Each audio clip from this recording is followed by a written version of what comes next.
Olá pessoal, aqui é o Velgas. Vou fazer um vídeo agora dando assim uns fatos importantes do dia de hoje e algumas perspectivas aí para essa guerra, agora para amanhã e para os próximos dias. O título do vídeo é Um comboio russo em direção a Kiev parou. Então vamos falar sobre isso, mas antes eu quero pedir a vocês que inscrevam-se no canal, deem seu like e compartilhem com suas redes sociais. Tenho certeza que o que vocês veem aqui, vocês não veem em outros canais. Mas antes de eu falar sobre esse comboio, eu quero falar sobre as novas negociações que estão marcadas para amanhã no mesmo local, na fronteira com a Bielorrússia. Então o presidente da Ucrânia está mandando uma delegação para lá, como mandou na vez anterior. Não sei se vai sair algum resultado, eu acho que ainda são conversas que ainda vão se saírem resultados de coisas tímidas e não definitivas ainda que irão para a discussão, mesmo porque a Ucrânia não vai abrir mão da sua soberania. E eu queria destacar hoje uma conversa que o ministro de Relações Exteriores, Sergei Lavrov, da Rússia, referindo-se às sanções após o discurso que o presidente Biden fez ontem, hoje ele disse o seguinte, que a saída para as sanções pode ser uma guerra nuclear. Achei uma coisa imatura, uma coisa até covarde falar isso, ou seja, eles invadiram a Ucrânia não provocou a Rússia e eles estão ameaçando o mundo com uma guerra nuclear. Assim fala ao esmo. É um negócio muito difícil de a gente entender que o ministro do Estado fale isso. Ele deve ter, lógico, sido orientado pelo ditador russo Vladimir Putin. Senão não diria isso, na minha opinião. Não tomaria essa iniciativa. Mas é mais uma vez que a Rússia ameaça o mundo com uma guerra nuclear, achando que ela não vai ter perdas, achando que ela não vai sobreviver, que é só ela que vai sobreviver. Mas eu lhes digo, se eles forem fazer uma guerra nuclear, como estão fazendo essa guerra na Ucrânia, que estão insatisfeitos porque não estão conquistando nada, a única coisa que estão trazendo morte e destruição, essa guerra nuclear eles perdem a 0 minuto de jogo. E eu acredito que os Estados Unidos estão preparados, só que eles são mais maduros, mais profissionais e não ficam falando besteira, como falou o ministro das Relações Exteriores da Rússia. E espero que, de fato, não haja uma guerra nuclear. Hoje, centenas de mísseis foram lançados sobre toda a Ucrânia, trazendo mais mortes, destruições, não só de militares, é claro, atingiu militares, mas principalmente a população civil. O que isso é uma pena, e agora essa está sendo a prática russa. E a gente espera que negociações deem certo, a gente espera que as tropas se retirem da Ucrânia, voltem à sua origem lá na Rússia. Também acho que a Ucrânia não quer destruir a Rússia, só a Rússia, através do discurso fraudulento do ditador russo, que quer destruir a Ucrânia. Então, ninguém quer destruir a Rússia, ninguém quis invadir a Rússia. A Rússia que quis invadir, se apossar e anexar a Ucrânia e colocar o seu fantoche lá. Mas não vai ter sucesso. A Ucrânia vai ganhar essa guerra. Bom, quanto ao comboio.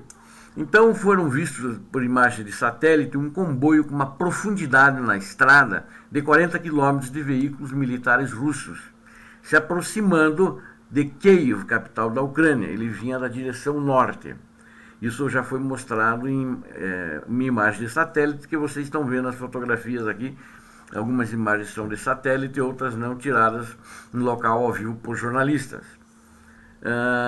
Segundo os especialistas militares internacionais e analistas, eles acham esse movimento muito surpreendente e até chegam a dizer isso é irritante, já que um comboio tão grande, com uma profundidade tão longa, é um alvo fácil para drones, para helicópteros, caças e mesmo para uma abordagem de uma tropa a pé. Desculpe, a pé não, uma abordagem em terra por uma tropa que esteja operando em terra. E até alguns analistas internacionais disseram, olha, a gente vê por que a Rússia não está ganhando, porque ela não está preparada para essa guerra, para fazer esse tipo de movimento em relação ao Kiev. Ela está se movimentando em terreno inimigo, em terreno que ela invadiu e pode ser atacada a qualquer momento. Mas eles pararam o movimento. Como vocês podem ver aí nas fotos, eles pararam o movimento e, vamos dizer, trancaram a estrada em 40 quilômetros, é o tamanho do comboio. Então tem tanques, tem caminhões, tem lançadores de mísseis, etc., tudo encolunados. E, de fato, são alvos fáceis. A Ucrânia sabe que eles estão ali, não atacou. Por que eles pararam? É uma pergunta que fica. Segundo informações, faltou combustível. A logística prevista pela Rússia não acompanhou os caminhões-tanques que vinham da Rússia para abastecer os veículos, não acompanharam. Isso pode ser notado em muitas regiões, inclusive em Kharkiv, onde os combates são muito pesados, em alguns vilarejos próximos, onde os russos ficaram sem combustível e chegaram até a cara de pau de falar com moradores pedindo para arrumar combustível e um dinheiro para eles irem abastecer o tanque deles no posto de gasolina. Parece cômico, mas é verdade. E aí tiveram que fugir, porque os populares foram em cima deles.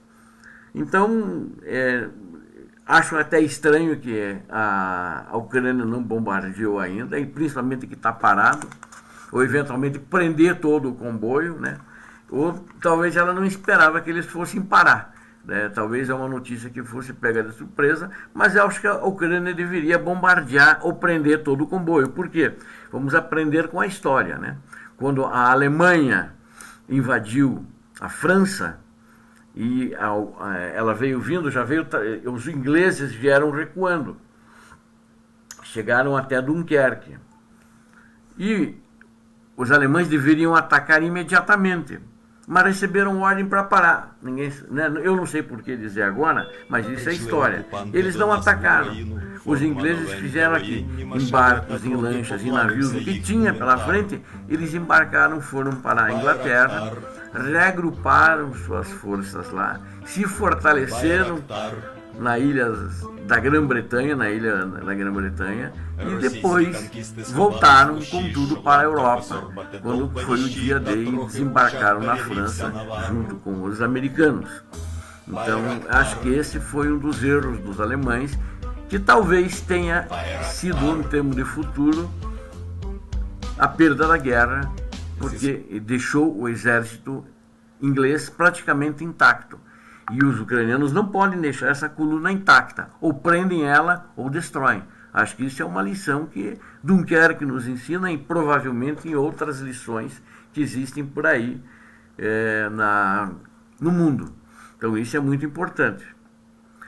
Eu quero pedir a vocês novamente que inscrevam-se no canal, deem o like e compartilhem com suas redes sociais. Continuem a rezar pela Ucrânia. Eu tenho certeza que a oração é mais forte do que essa coluna de 40 quilômetros, é muito mais forte que mísseis. Se Deus estiver conosco, através de nossas orações, a Ucrânia vencerá. E nós precisamos rezar todos, independente de qualquer religião, porque vidas humanas de inocentes estão sendo perdidas. E nós precisamos estar sempre do lado do bem, e não daqueles que querem a guerra, querem a destruição, inventam mentiras para justificar essa invasão. Tem gente que acredita nas mentiras, mas fazer o quê? A ignorância também faz parte da democracia. Obrigado a todos. Deus abençoe a todos. Tenham uma noite feliz, paz e bem.